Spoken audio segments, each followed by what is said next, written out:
Hello everyone. तो आज हम टाइम एंड वर्क पर डिस्कशन करने वाले हैं। तो टाइम एंड वर्क में जो हमारा सबसे बेसिक फॉर्मूला होता है वो होता है work done equals to work done equals to work done equals to time into efficiency. ये हमारा फॉर्मूला होता है और इसी फॉर्मूले को हम पूरे इस चैप्टर में लगा रहे होते हैं। तो हम इसमें अलग अलग क्वेश्चन को सॉल्व करने जाते हैं।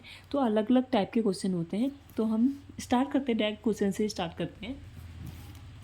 तो सबसे पहला क्वेश्चन करते हैं, 9th से स्टार्ट कर लेते हैं। ठीक है।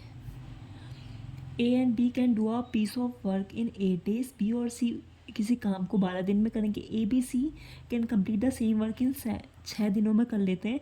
हाउ मैनी डेज ए और सी अगर मिल जाएंगे तो कितना टाइम में ये कंप्लीट कर लेंगे। इस क्वेश्चन को हम ऐसे मेथड से सॉल्व करने जाएंगे। ये मेरी सीडीएस की बुक है।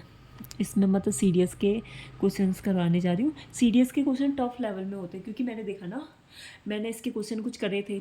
फिर मैं अड्डा की बुक से मैंने क्वेश्चन करे बैंक के से रिलेटेड। उसमें जब मैं डिफ़िकल्ट वाला पोर्शन में गई तो क्वेश्चन मुझे मैच होते हुए दिखे। तो मतलब इनका लेवल, इन क्वेश्चंस का लेवल हाई है, मतलब अच्छा है। तो स्टार्ट करते हैं। ये तो नॉर्मल सा सवाल है।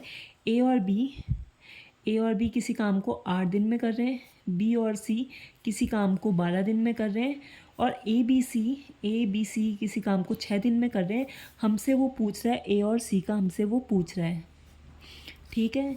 तो सबसे पहले हम इसका एलसीएम ले लेंगे। इन तीनों का एलसीएम कितना आ जाएगा? 24 आ जाएगा। 24 माना, जो जो हम एलसीएम लेने के बाद मानते हैं ये टोटल वर्क है। टोटल वर्क हमारा 24 है। तो सबसे पहले हम इन सब की इफ़िशियंसी निकाल देंगे।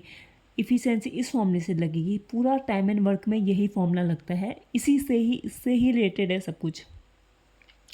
इफ़िशियंसी कैसे निकलेगी? इफ़िशियंसी हमारी कैसे निकलेगी?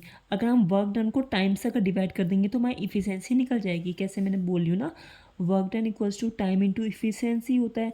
तो जो efficiency equals to work done upon time taken. Time taken कितना है? 8 days है। तो अगर हम इसको टोटल वर्क जो हमने एलसीएम मान रखा है, माना जो 24 यूनिट है, हम इसे डिवाइड कर देंगे तो हमारी इफ़िशियंसी निकल जाएगी। ए और बी की कितनी निकलेगी? ए प्लस बी की इफ़िशियंसी 3 निकल जाएगी। बी और सी की इफ़िशियंसी कितनी निकल जाएगी? 12 निकल जाएगी। ए प्लस बी प्लस सी की इफ़िशियंसी 6 4 से 24 होती है, इतनी निकल जाएगी। अब हमें सिंपल क्या दिख रहा है? हमें 3 इक्वेशन दिख रही है। हम इन 3 इक्वेशन को सॉल्व कर लेंगे। ये क्या बोलते हैं, बी और सी की अगर हम इसमें वैल्यू पुट करेंगे, ये मेरा अलग क्यों आ रहा है? 12 2 24 2 आएगा ना। हाँ, बी और सी की अगर हम इसमें 2 वैल्यू करेंगे तो ए की वैल्यू हमारी 2 आ जाएगी। ए निकल गया। सी कैसे निकलेगा? ए और बी की वैल्यू अगर हम इसमें रखेंगे तो सी हमारा 1 निकल जाएगा। मतलब हमने इन तीनों इक्वेशन को सॉल्व करके ए और सी की वैल्यू निकाल दी। मतलब ए की इफ़िशियंसी 2 है, सी की इफ़िशियंसी 1 है। तो अब इनकी कंबाइंड इफ़िशियंसी कितनी हो जाएगी? 2 + 1 3 हो जाएगी। अब हमसे पूछ रहा है कि कितना टाइम लग जाएगा। तो अब हमारे पास वही है, टोटल वर्क तो 24 है और हमारी इफ़िशियंसी कितनी है? 3। अगर हम इफ़िशियंसी से 3 से डिवाइड करेंगे तो नंबर ऑफ डेज हमारे 3 8 जा 24 8 24, तो 8 नंबर ऑफ डेज आ जाएंगे। 8 आंसर आ जाएगा इसमें, 8 डेज है ना। हाँ, आई होप आपको ये वाला क्वेश्चन समझ में आया होगा। अब हम कोई दूसरे क्वेश्चन में जाएँ। ये वाला कर लेते हैं, पी 11th वाला। पी और Q can do a job in 2 days। Q और R can do it in 4 days। P और आर 12/5 days में है। तो कितना, अगर पी अगर उस काम को अकेले करेगा तो कितना टाइम लग जाएगा? सेम मिलता जुलता वही है। इसमें हम सबसे पहले निकाल लेंगे पी और क्यू का कितने दिन दे रखा है। पी और क्यू का हमें कितना दे रखा है? 2 दिन दे रखा है। पी और क्यू 2 दिन है। क्यू और आर हमें कितना दे रखा है? क्यू और आर 4 दिन दे रखा है। और पी और आर 12/5 days दे रखा है। और तो कुछ नहीं दे रखा, हमें पी का निकालना है ना। तो अब सॉल्व करते हैं। हम वही करेंगे। सबसे पहले ऐसे क्वेश्चन में क्या करना होता है? एलसीएम लेना होता है। सबसे पहले हम एलसीएम लेंगे।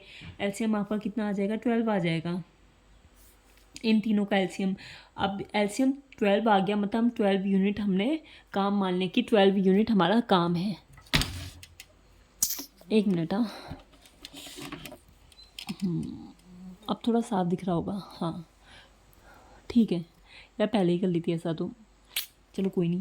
12 यूनिट हमारा काम मान लेते हैं, ठीक है। तो अब हमारी वैल्यू निकाल लेंगे, इससे हम इन सब की इफ़िशेंसी निकाल लेंगे, पी और क्यू की इफ़िशेंसी, क्यू और आर की, पी और आर की इफ़िशेंसी हमारी निकल जाएगी डिवाइड करने के बाद 6, 3, 12 को 12/5 से अगर हम डिवाइड करेंगे तो 5 आ जाएगा। अब हमें निकालना पी निकालना है ना, ये पी निकलेगा कैसे? हाँ, इन तीनों इक्वेशन को ऐड करो, ऐड करेंगे तो कितना आएगा? 2p + 2q + 2r equals to 11,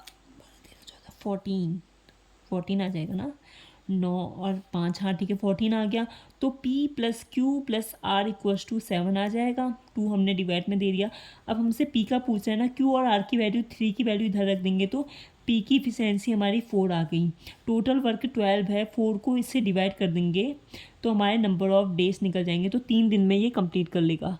एक वीडियो के लिए 2 क्वेश्चंस कंप्लीट है, बाकी आगे वाली वीडियो में।